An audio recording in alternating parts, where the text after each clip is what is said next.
यह सवाल संध्या का है। नमस्कारम सद्गुरु। आज हिंदी फिल्मों के एक प्रसिद्ध एक्टर ने खुद अपनी जान ले ली। मैं वाकई सकते में हूँ। इसी तरह रॉबिन विलियम्स और कई दूसरे बहुत ज़्यादा सफल लोगों ने भी ऐसे कठोर कदम उठाए हैं। एक समाज के रूप में हम कहाँ गलती कर रहे हैं कि यहाँ तक कि सफल लोग भी इस तरह से अपनी जान ले रहे हैं।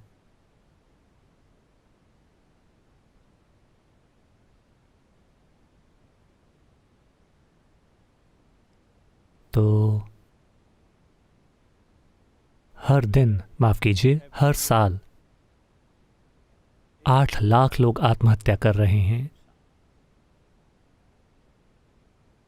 यह संख्या उससे कई गुना ज्यादा है जितने लोगों की हत्याएं होती हैं और जो युद्ध में मारे जाते हैं, कई गुना ज्यादा।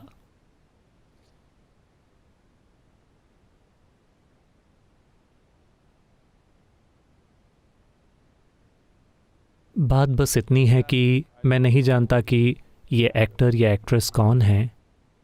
सुशांत सिंह राजपूत।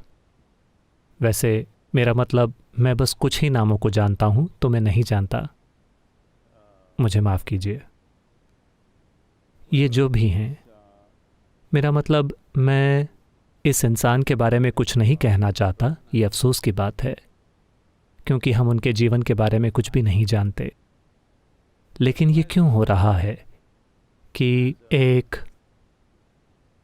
मेरे ख्याल से जब हर साल 8 लाख लोग मर रहे हैं तो मैं इसे एक विशाल घटना कह सकता हूँ। इसका मतलब है कि हर 40 सेकंड पर, लगभग हर 40 सेकंड पर एक इंसान आत्महत्या कर रहा है। ये कोई छोटी बात नहीं है। तो इसके कई पहलू हैं। अगर आप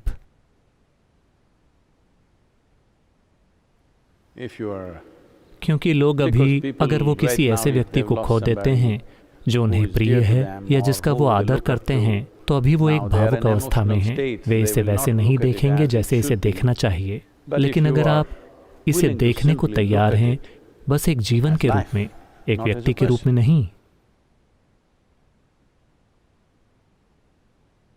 एक सबसे मूलभूत कारण कि एक व्यक्तिगत इंसान टूट जाता है, जिसका नतीजा आत्महत्या हो सकती है, या जिसका नतीजा डिप्रेशन हो सकता है, या जिसका नतीजा किसी दूसरे किस्म की बीमारी हो सकती है, वो कई पहलुओं पर निर्भर करता है।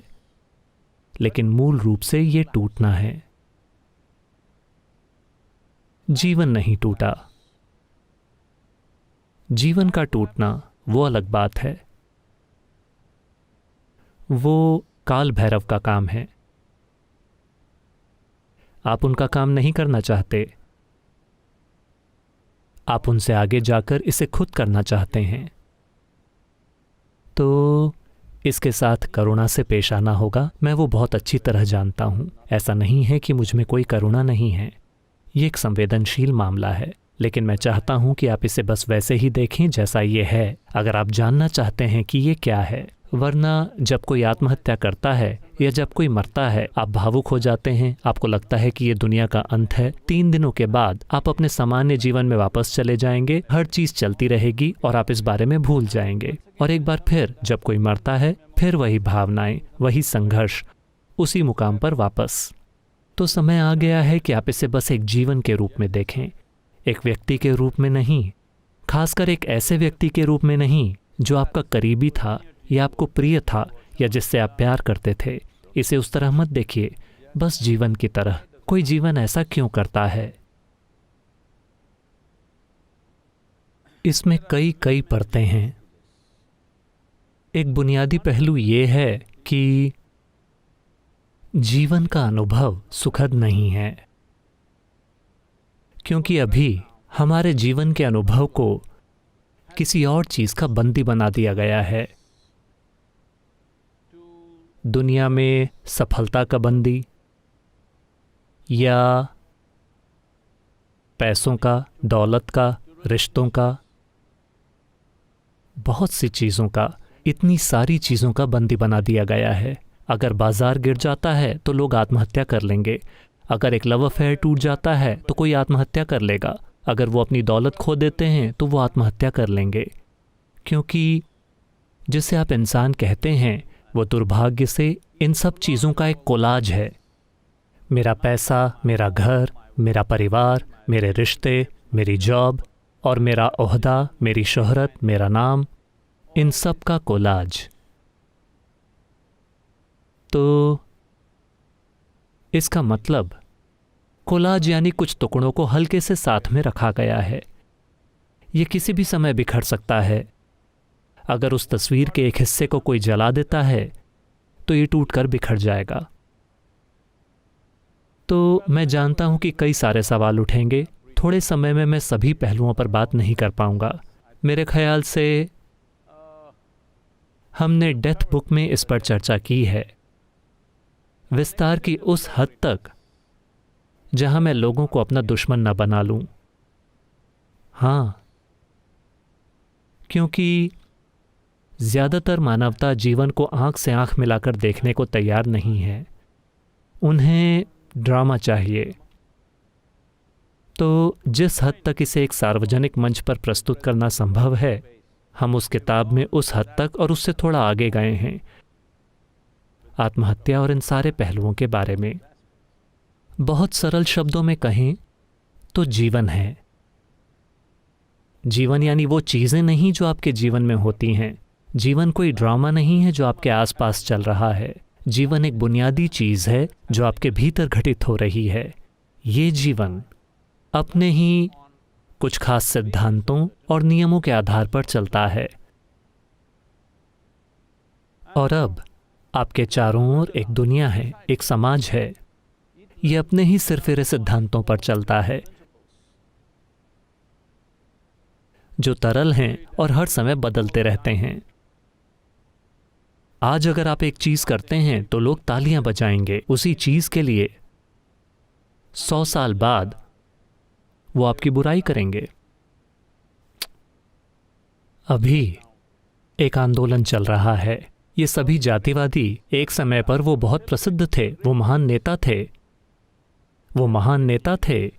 लोगों को लगा ये एक या दो लोग नहीं हैं। मैं चाहता हूं कि आप समझें, आज इसे इस तरह से बनाया जा रहा है कि एक आदमी जातिवादी था। एक इंसान जातिवादी नहीं था, पूरा समाज था।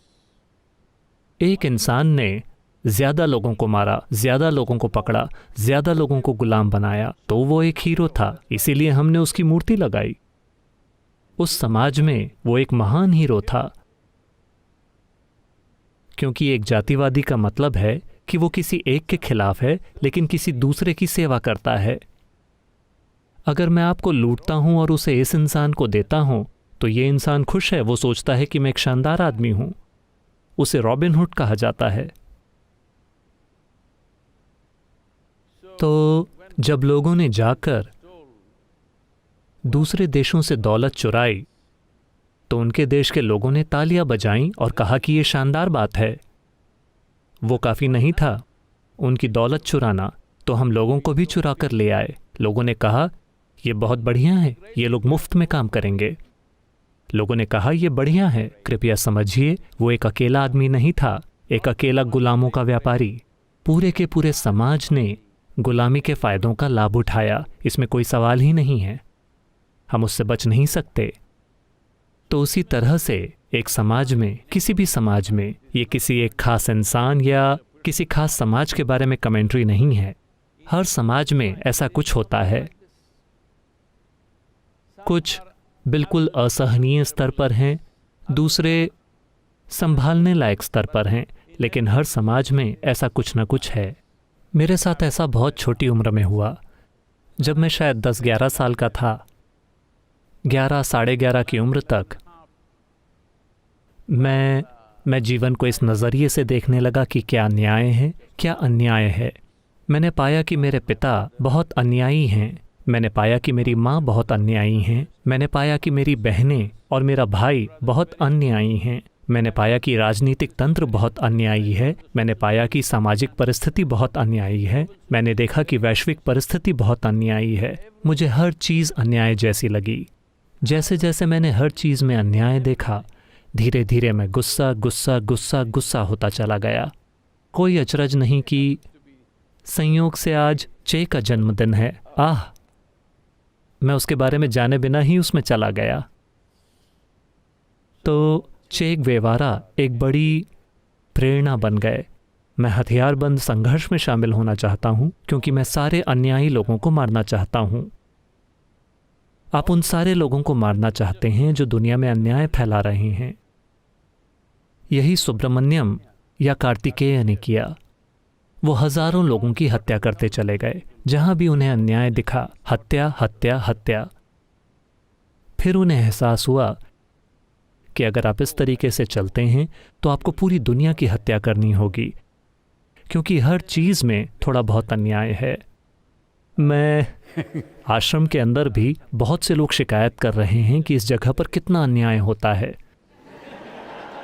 हाँ, मुझे हर तरह की कमेंट्री मिलती है, कैसे मैं अन्यायी हूं।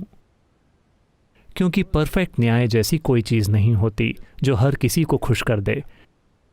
ये संभव ही नहीं है। आप चाहे जैसे भी करें, परिवार के अंदर अगर आपके 2 बच्चे हैं, एक बच्चे को महसूस होगा कि उसके प्रति अन्याय हो रहा है, क्योंकि जब आपने आम को काटा तो एक टुकड़ा दूसरे से बड़ा था। हाँ, ये ऐसा ही है। तो जब आप एक कोलाज हैं, कोई टुकड़ा गिर जाता है और कभी कभी उस टुकड़े के बिना आप थोड़ा, क्या कहें, रोएंगे और गाएंगे, क्योंकि इन सारी चीज़ों को रोमांटिक बना दिया गया है। जब कोई बड़े दुख से रोते हुए गाता है तो उसे एक बहुत सुंदर गाना और एक शानदार सीन माना जाता है। हेलो, आप दूसरे लोगों के रोने का आनंद लेते हैं, है ना? आप दूसरों के दुखी होने का आनंद लेते हैं। आप फिल्म देखने गए और वो रोए और उनका जीवन एक तबाही था, आप भी रोए और फिर आपने बाहर आकर कहा कितनी शानदार फिल्म है। नहीं, मैं कला के प्रकार पर कोई टिप्पणी नहीं कर रहा, लेकिन मैं कह रहा हूं कि आप दूसरों के दुख का आनंद लेते हैं जब तक कि वो आपको नहीं छूता। अगर वही चीज़ें आपके साथ होती हैं तो आप रोते हैं, मगर अब आंसुओं में वाकई कड़वाहट है। अब आंसुओं में तेजाब है, वो आपको जलाता है। वरना ये सब एक अच्छी चीज़ है।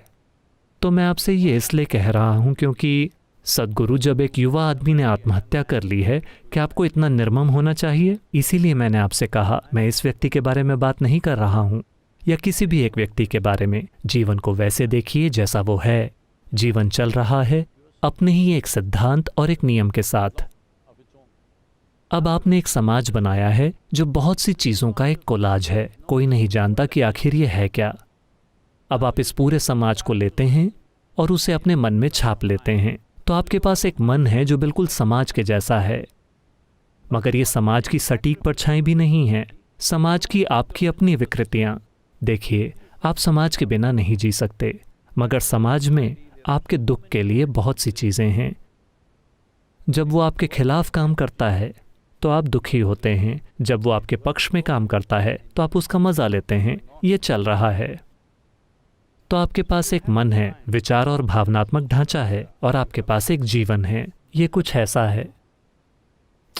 ईशा योग केंद्र में सभी बैलगाड़ियों में हम सिर्फ एक बैल लगाते हैं।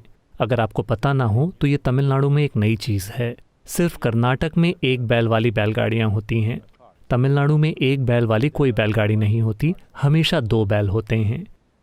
यहाँ तक कि छोटी बैलगाड़ी में भी 2 बैल होते हैं। इसके बारे में कोई सांस्कृतिक आस्था या समझ है? तो मैंने कहा कि एक ही बैल होना चाहिए। हमारे लोगों ने कहा नहीं सद्गुरु, एक बैल नहीं खींच पाएगा। मैंने कहा कोई बात नहीं, बॉल बियरिंग लगाओ, चाहे जो भी करो, उसे आसान बनाओ, मगर बैल एक ही होगा। अब जो जीवन आप हैं और जो मन आप हैं, वो 2 बैलों की तरह हैं जो एक बैलगाड़ी में जुते हैं। दोनों बैलों को एक ही दिशा में रखने के लिए आपको एक कुशल ड्राइवर होना होगा। अगर एक इधर जाता है, एक उधर जाता है, तो आपकी गाड़ी टूट जाएगी। शायद वो बिल्कुल अलग दिशा में न जाएं, वो थोड़ा इधर उधर खींच रहे हैं। फिर आप थोड़े डिप्रेस हैं, संघर्ष कर रहे हैं और दुखी हैं। लेकिन अगर वो वाकई 2 अलग अलग दिशाओं में जाते हैं तो आप टूट जाएंगे।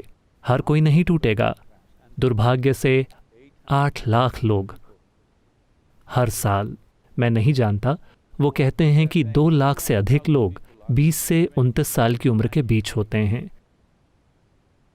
अपने जीवन के सबसे अच्छे समय में वो उसे खत्म कर रहे हैं। तो उनका संघर्ष क्या है? शायद किसी को कोई ठीक ना हो सकने वाली बीमारी हो, बहुत ज्यादा दर्दनाक, तो वो उसे खत्म करना चाहते हैं। हम उन्हें माफ कर देंगे। कोई और आर्थिक झंझट में है, हम उन्हें माफ नहीं करते। कोई और असफल प्रेम संबंध, हम उन्हें माफ नहीं कर सकते। कोई और परीक्षा में फेल हो गया, उन्हें बिल्कुल भी माफ नहीं कर सकते। इस तरह बहुत से कारण हैं। ये उनका मजाक उड़ाने के लिए नहीं है। बात बस इतनी है कि आपके अंदर बस इतना हो रहा है कि आपके मन में एक छवि है कि जीवन क्या है, और आपके पास एक जीवन है। जब आपकी छवि उस जीवन से मेल नहीं खाती जो आप हैं, ये जीवन जो आप हैं, ये उस जीवन से अलग नहीं है जो मैं हूं। ये उस जीवन से अलग नहीं है जो कोई भी दूसरा व्यक्ति है। लेकिन आपका मन ऐसा बन गया है कि वो जीवन को नहीं दिखाता, वो जीवन की सेवा नहीं करता। वो सोचता है कि वो अपने आप में एक जीवन है। आप मानने लगते हैं कि आपकी विचार प्रक्रियाएं और भावनाएं अपने आप में एक जीवन हैं। आपकी सामाजिक परिस्थितियां अपने आप में एक जीवन हैं। अब एक बैल इधर खींच रहा है, एक बैल सीधा जाने की कोशिश कर रहा है, दूसरा बैल उधर खींच रहा है। हम नहीं जानते कि रस्सियां कितनी मजबूत हैं, वो कितनी देर थाम पाएंगी। अगर गाड़ी टूटती नहीं, फिर भी ये एक दुख भरा सफर है। देखिए, आपको अपना जीवन खत्म करने की जरूरत नहीं है, क्योंकि काल भैरव, आप उनकी कुशलता पर सवाल नहीं उठा सकते। उन्होंने एक भी इंसान को बिना मरा नहीं छोड़ा है, कभी असफल नहीं हुए, है ना? कुछ लोग लंबी उम्र जिए, इसका अर्थ ये नहीं है कि वो मौत से बच गए। उन्होंने लंबा जीवन जिया, बस। उनका मन और उनका जीवन, दोनों बैल साथ में दौड़े, या शायद वो इतने समझदार थे कि उन्होंने उसे एक ही बैल बना दिया। सिर्फ उनका जीवन दौड़ा, मन सिर्फ एक छोटी सी घटना थी। मेरी तरह सिर में कुछ भी नहीं है तो कोई समस्या नहीं। लोग पूछते हैं, सद्गुरु क्या आप कभी गुस्सा होंगे, क्या आप डिप्रेस होंगे, क्या आप हताश होंगे? वो कहाँ होता है? वो चीज़ें कहाँ होती हैं? मुझे नहीं पता कि वो कहाँ होती हैं, क्योंकि वो चीज़ें जिस जगह पर होती हैं वो आमतौर पर मेरे अंदर नहीं होती। कभी कभार जब मैं ऐसे बैठता हूँ, मुझे मन की ज़रूरत होती है तो मैं उसे वापस ले आता हूँ, वरना उसका अस्तित्व नहीं है। क्या मेरी छोटी उंगली हताश है? उसमें थोड़ा दर्द है, मगर हताशा छोटी उंगली में नहीं होती। मगर छोटी उंगली को देखते हुए हताशा यहाँ हो सकती है। हताशा छोटी उंगली में नहीं हो सकती। हताशा आपके पैरों में नहीं हो सकती। हताशा आपके घुटनों में नहीं हो सकती। हताशा सिर्फ एक जगह होती है। वो जगह, उस जगह से छुटकारा पाने के लिए बहुत काम करना पड़ता है। तो अभी करने के लिए सबसे अच्छी चीज़ ये होगी कि दोनों बैल इतने अनुशासित हों कि वो साथ में चलें। आप ये कोशिश ना करें कि जीवन मन के साथ चले, ऐसी कोई चीज़ नहीं होती। वो अपने आप चलता है, वो आपका भी नहीं है। उसे आप नहीं चला रहे, वो चल रहा है। ये सृष्टि है। आपका काम है दूसरे बैल को सही दिशा में रखना, जो पूरी तरह से आपका बैल है।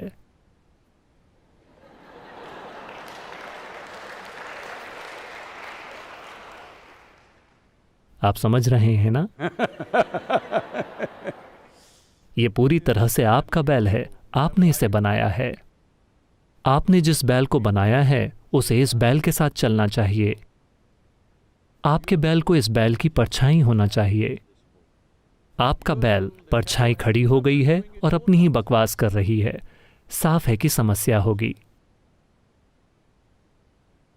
तो ये इस पर बहुत सारी प्रतिक्रियाएं आएंगी क्योंकि ये लाइव चल रहा है। लेकिन मैं आपको बता रहा हूं, ये बस इतना ही है। जीवन मौजूद है और ये सौभाग्य की बात है कि विकास की प्रक्रिया के साथ हमारे पास इतनी जटिल मानसिक या सेरेब्रल गतिविधि है। आपने बस ये नहीं सीखा कि उस बैल की सवारी कैसे करनी है। बस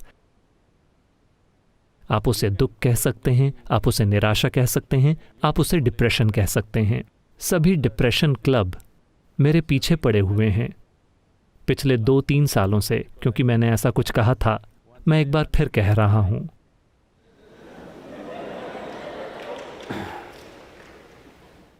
ये उनका अपमान करने के लिए नहीं है। ऐसा नहीं है कि मुझे उनसे कोई हमदर्दी नहीं है। ऐसा इसलिए है क्योंकि उसके परे एक रास्ता है। जब उसके परे एक रास्ता है, अगर आप उसे नहीं खोजते तो यह बहुत दुर्भाग्यपूर्ण है। नहीं सद्गुरु, क्या यह स्वाभाविक नहीं है कि जीवन में उतार और चढ़ाव और उतार और चढ़ाव हों? लोग तुरंत ही अपने दुख के इर्द गिर्द फिलॉसफी बना लेते हैं। नहीं, यह स्वाभाविक है। पहले 2 दिन मैं खुश था, अब पिछले 1 हफ्तों से मैं दुखी हूं। यह स्वाभाविक है। आखिरकार जब हमारी शादी हुई थी तब हम बहुत खुश थे। पिछले 15 सालों से हम दुखी हैं। कोई बात नहीं। मैं कह रहा हूं कि लोग अपने दुख के इर्द गिर्द फिलॉसफी बुन रहे हैं। कोई फिलॉसफी बुनने की जरूरत नहीं है अपने दुख या अपनी खुशी या अपने प्यार के आसपास, क्योंकि ये सभी वो चीज़ें हैं जो आप अपने विचारों और अपनी भावनाओं में पैदा करते हैं। किसी फिलॉसफी की कोई ज़रूरत नहीं है। किसी भी प्रकार की फिलॉसफी, व्याख्या या धर्म की कोई ज़रूरत नहीं है। या भगवान आपसे प्यार करते हैं या आप उनसे प्यार करते हैं, इनमें से किसी भी चीज़ की ज़रूरत नहीं है। अगर आपका बैल पूरी तरह से काबू में होता, बस इसी की ज़रूरत है। मन का बैल दौड़ लगा रहा है। अगर वो आपके काबू में होता तो आप इस बैल से अपने मकसद के लिए काम करवाते। अगर आपकी गाड़ी में 2 बैल लगे हैं तो दोनों बैलों का मकसद एक ही होना चाहिए। जैसे ही दोनों बैलों के इरादे अलग होंगे, फिर देखिए, मैं चाहता हूं कि आप समझें, ये जीवन जो आप हैं, ये अमीर बनने की नहीं सोच रहा है। ये मशहूर होने की नहीं सोच रहा है। ये इसके और उसके बारे में, ये या वो पाने के बारे में नहीं सोच रहा है। हाँ, ये चाहता है कि शरीर को अच्छा पोषण मिले। बस वो एक मूलभूत ज़रूरत है। अगर शरीर का मंच अच्छे से पोषित है तो जीवन रुकेगा, अगर नहीं तो वो चला जाएगा। लेकिन वो उसकी मांग भी नहीं करता। ये हम तय करते हैं कि इसे चलते रहना चाहिए। लेकिन जीवन सिर्फ एक उत्साहपूर्ण और उल्लासित रूप में घटित होना चाहता है। जितना संभव हो सके उतने उत्साह से, जितना संभव हो सके उतने उल्लास से। अब आपको देखना चाहिए, शायद आपने ना देखा हो, इन दिनों वो ज़्यादा नहीं मिलते क्योंकि सब कुछ ट्रैक्टर, ट्रक और ऐसी चीज़ें हो गई हैं। वरना इन कच्चे रास्तों में ऐसे कच्चे रास्ते हैं जो नीचे धंस जाते हैं। धरती की सतह से 10-20 फुट नीचे धंस जाते हैं और वो बिल्कुल ऐसे होते हैं।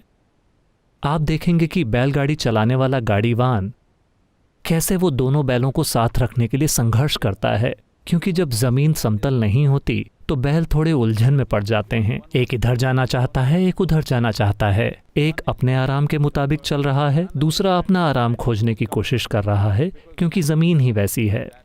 और एक बैल पर बहुत अधिक बोझ है तो वो उसे दूसरे पर डालने की कोशिश करता है। अब वो नियंत्रण रखने में संघर्ष करता है।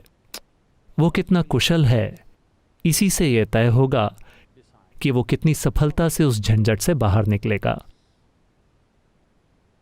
तो आमतौर पर 1 या 2 बहुत कुशल गाड़ीवान होते हैं। जब मुश्किल परिस्थितियां आती हैं तो वो अपनी गाड़ी उस ओर रख देंगे, वापस जाएंगे और एक एक गाड़ी ले जाएंगे।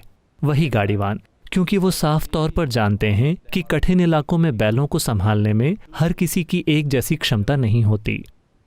समतल जमीन पर हर कोई गाड़ी चला लेता है।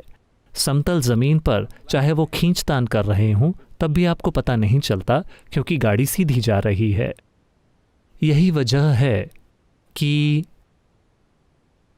वो उद्देश्य और गतिविधि जो आत्म रूपांतरण की दिशा में होती है, वो एक इंसान के जीवन में सबसे महत्वपूर्ण गतिविधि है। इस संस्कृति में हमेशा से आध्यात्मिक प्रक्रिया को जीवन का सबसे महत्वपूर्ण और सबसे ऊंचा आयाम माना गया, सिर्फ इसलिए क्योंकि उसका एक पहलू हकीकत है, दूसरा पहलू मानसिक हकीकत है। यहाँ तक कि दोनों के बीच अंतर करने के लिए भी थोड़ा काम करना पड़ता है, वरना आप सोच रहे हैं कि जिस बैल को आपने बनाया है वो अपने आप में एक हकीकत है। जिस बैल को आप बनाते हैं, खासकर जिस बैल को आपने बनाया है, उसे पूरी तरह से आपके नियंत्रण में होना चाहिए, है ना? सृष्टि का बैल पूरी तरह से हमारे नियंत्रण में नहीं है, उसे हम काल भैरव पर छोड़ देंगे। मगर जिस बैल को मैंने बनाया है उसे पूरी तरह मेरे नियंत्रण में होना चाहिए। मगर अभी वही बैल बेकाबू हो रहा है। तो ये कितने रूपों में प्रकट होगा? आज इंसान कितने अलग अलग तरह के दुख झेलते हैं, ये इन सभी अलग अलग रूपों में प्रकट होगा। दुख इस हद तक बढ़ सकता है कि आप जिस मूलभूत कारण से यहाँ हैं वो ये है कि आपका जन्म हुआ है और आप जिंदा हैं, तो मूलभूत चीज़ का ही कोई महत्व नहीं रह जाता कि आपका अपना परछाई वाला बैल एक परछाई असली चीज़ से अधिक महत्वपूर्ण बन जाती है। बस यही हुआ है। आप इसे दुख कह सकते हैं, आप इसे हताशा कह सकते हैं, आप इसे डिप्रेशन कह सकते हैं, आप इसे आत्महत्या कह सकते हैं, मगर मुख्य रूप से परछाई असली चीज़ से अधिक महत्वपूर्ण बन गई है। तो यह युवक जो भी था ये बहुत दुर्भाग्यपूर्ण है, मगर 8 लाख से अधिक लोग हर साल अपने साथ ऐसा कर रहे हैं। हम बहुत गर्व नहीं कर सकते कि हमने एक महान समाज या सभ्यता बनाई है। अगर वास्तव में हमने एक महान सभ्यता बनाई है तो हर तरह के लोग, हर तरह के मजबूत, कमज़ोर, समर्थ, असमर्थ, हर किसी को कहीं ना कहीं जगह मिलनी चाहिए। हर किसी को कम से कम पता होना चाहिए कि अपने सीमित स्थान के भीतर शांत और खुश कैसे रहना है। ये सभ्यता है। अभी सभ्यता का हमारा विचार पिछले 1000 साल से ये रहा है कि कैसे दूसरे लोगों को मौत के घाट उतारा जाए, उनकी चीज़ें छीन ली जाएं और कहना कि हम सभ्य हैं। जब सभ्यता का आपका विचार ऐसा होता है तो आंतरिक रूप से कई चीज़ें चलती रहेंगी, क्योंकि आपने उस कोलाज में निवेश किया है जिसे आपने बनाया है। इस हद तक कि मैं ये नहीं कह रहा हूं कि हमारे पास एक सामाजिक ढांचा नहीं होना चाहिए या किसी भी समय पर समाज एक परफेक्ट कोलाज होगा। नहीं, ये कभी नहीं होगा। बात बस इतनी है कि आप अपने गुब्बारे को फुला सकते हैं। आपका बैल, आप उसे जितना चाहे उतना बड़ा बना सकते हैं, लेकिन जब आप नहीं चाहते तो आपको इसे सुलाने में सक्षम होना चाहिए। जब आप जो बनाते हैं आप सोचने लगते हैं कि यह हकीकत है, यह असली है। जब आप मानसिक प्रक्रिया को असलियत समझने की गलती करते हैं तो दुर्भाग्य से दुख अटल है। इस पल शायद मैं कभी नहीं समझ पाया। एक बच्चे के रूप में मैंने हमेशा सुना, मैं on top of the world महसूस कर रहा हूं। मैं सोचता था, क्या वो उत्तरी ध्रुव पर हैं? ये टॉप ऑफ द वर्ल्ड क्या है? उनका मतलब ये है कि अगर आप सभी इंसानों को एक ढेर में डाल देते हैं तो वो उन सब के ऊपर हैं। यही उनका मतलब है। उनका मतलब उत्तरी ध्रुव नहीं है। इसे समझने में मुझे कुछ समय लगा।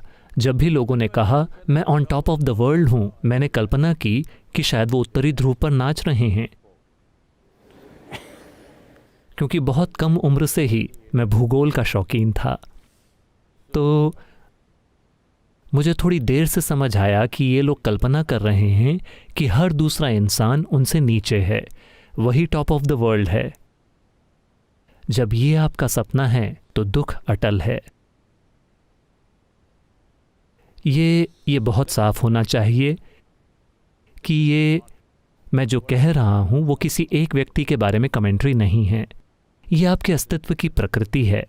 अगर आप इसके साथ समझौता कर लेते हैं तो आपको पता होगा कि इसे कैसे मैनेज किया जाए। न केवल इसे मैनेज करना, इसे अपने लिए एक अभूतपूर्व संभावना में कैसे बदलें, या हर दिन 2 बैलों के साथ संघर्ष करते हुए, चीखते चिल्लाते हुए चलें। आपको बैलगाड़ी चालकों को देखना चाहिए कि वो कैसे बैलों के साथ गाली गलौज करते हैं, क्योंकि वो अलग अलग दिशाओं में जा रहे हैं। बुरे शब्द और गंदगी, सब कुछ, वो बैलों को गालियां देते रहते हैं। मुझे यकीन है कि बैलों को वो गंदगी नहीं समझ आती जो आप बाहर निकाल रहे हैं, लेकिन आप उतनी ही कड़वाहट महसूस कर रहे हैं। आज आप समाज में देख रहे हैं, गाली गलौज केवल एक खास समय पर नहीं होती कि कुछ समय के लिए कभी आपने नियंत्रण खो दिया और गाली दी। रोज की बातचीत ही गाली है। ये ऐसा होता जा रहा है। ये साफ तौर पर बैरोमीटर की तरह है। ये दिखा रहा है कि आपके अंदर किस स्तर का अंतर है जीवन और परछाई के बीच। इतना बड़ा अंतर है कि अगर आप बैठते हैं, खड़े होते हैं, तो आपके मुंह से सिर्फ गंदगी ही बाहर निकलती है। सिर्फ गाली गाली गाली। ये दुनिया भर में हो रहा है। कुछ लोग ये सोचकर इसे अपना रहे होंगे कि ये फैशन है, लेकिन मूल रूप से आपको ये समझना होगा कि आपके भीतर इस स्तर की अप्रियता है कि आपसे कुछ भी शानदार नहीं निकल सकता। ये संभव ही नहीं है, केवल गालियां ही हैं। तो आपको समझना होगा कि जब ये इस दिशा में आगे बढ़ रहा है तो ये 8 लाख की संख्या शायद बढ़ती जाए। बहुत सारे लोग ये सोचने लगेंगे कि जीवन जीने लायक नहीं है, क्योंकि उन्होंने जीवन को छुआ ही नहीं है। वो अपनी ही बकवास में खोए हुए हैं। उनकी मानसिक हकीकत पूरी तरह से जीवन प्रक्रिया पर हावी हो गई है। वो अस्तित्वगत प्रक्रिया जिसे हम जीवन कहते हैं। जीवन आपका किया काम नहीं है, आपने इसे नहीं बनाया। ये एक विशाल घटना है। अगर आप इस विशाल घटना का एक हिस्सा होते, जैसे आकाश गंगाएं हैं, जैसे हवा है, जैसे पानी है, उनकी खुद की कोई दिमागी गतिविधि नहीं है, कोई व्यक्तिगत अनुभव नहीं है, तो आप भी ठीक होते, हवा में तैर रहे होते।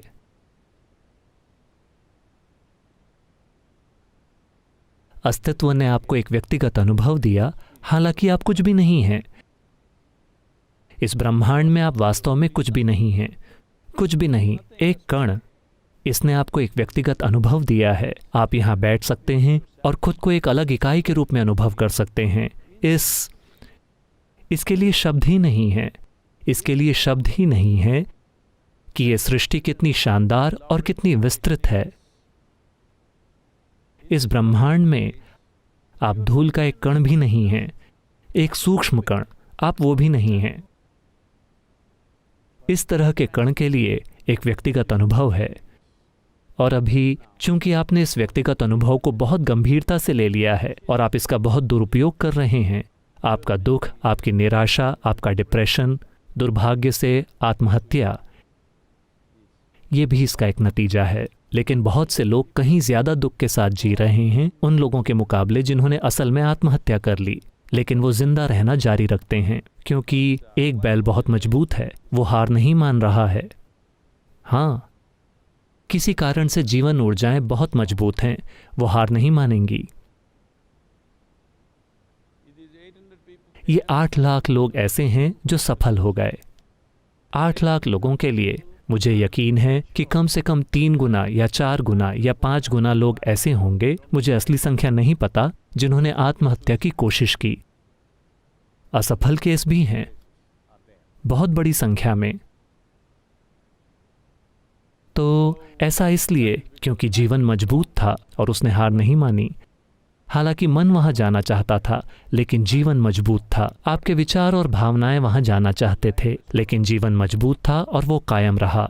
तो जीवन कब खत्म होना चाहिए, ये जीवन तय करेगा।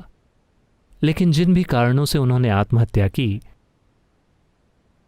एक बार जीवन चला गया, चाहे बीमारी से या एक्सीडेंट, कुदरती मौत, आत्महत्या, इससे फर्क नहीं पड़ता कि कैसे। एक बार कोई जीवन चला गया तो हमें बस सिर झुकाना चाहिए, क्योंकि ये उस जीवन का निर्णय है जिस भी कारण से। जब वो जीवित हों तो हम सब कुछ करते हैं ताकि ऐसा ना हो। एक बार जीवन चला गया तो आपको बस सिर झुकाना चाहिए, क्योंकि ये अस्तित्व है जिसके ऊपर आपकी कोई शक्ति नहीं है। आपके पास इस पर सवारी करने की शक्ति है, आपके पास इसे नियंत्रित करने की या इसे निर्देशित करने की शक्ति नहीं है। आप केवल जीवन की सवारी का आनंद ले सकते हैं। तो एक बार कोई जीवन चला गया, वो चाहे जो भी हो, जो भी कारण रहा हो, उन्होंने जिन भी कारणों से आत्महत्या की, वो आपको गंभीर या मूर्खतापूर्ण लग सकते हैं। इससे फर्क नहीं पड़ता कि क्यों, लेकिन एक बार जीवन ने जाना चुन लिया, आप सिर झुकाइए और उसका सम्मान कीजिए। अगला दर्शन आने वाले रविवार के दिन होगा, जो 21 जून का दिन है। ये अंतर्राष्ट्रीय योग दिवस है। तो शायद हम सिर्फ बात न करें, हम आपको झुकने और मुड़ने के लिए भी कहेंगे। नहीं, तो ये अंतर्राष्ट्रीय योग दिवस है और इस साल सोशल डिस्टेंसिंग के साथ ये उतना नहीं होगा जितना ये होता, लेकिन हमें इसे जारी रखना होगा। हम अलग अलग देशों में कई चीज़ें कर रहे हैं और फॉरेन मिशंस, कई देशों में इंडियन फॉरेन मिशंस हमारे साथ कुछ चीज़ें कर रहे हैं। सबसे बढ़कर दुनिया को ये याद दिलाना ज़रूरी है। एक कारण कि क्यों हमको इस वायरस से इतना डर लग रहा है, वो ये है कि दुनिया में पर्याप्त योग नहीं है। अगर वो होता तो एक बात तो ये है कि हमारे सिस्टम कहीं ज़्यादा तैयार होते, ये एक बात है। दूसरी चीज़ ये है, अगर वो कहते हैं 14 दिनों के लिए सोशल डिस्टेंस, तो वो ज़रा भी समस्या नहीं होती। अगर हर कोई किसी न किसी तरह का योग कर रहा होता, अगर किसी ने दुनिया में घोषणा की होती कि 14 दिनों का सोशल डिस्टेंस, हर किसी ने वो डिस्टेंस बरकरार रखा होता और 14 दिनों में वायरस खत्म हो गया होता। चूँकि पर्याप्त योग मौजूद नहीं है, वायरस मज़े कर रहा है। तो अंतर्राष्ट्रीय योग दिवस अगला रविवार 21 जून, हम फिर मिलेंगे।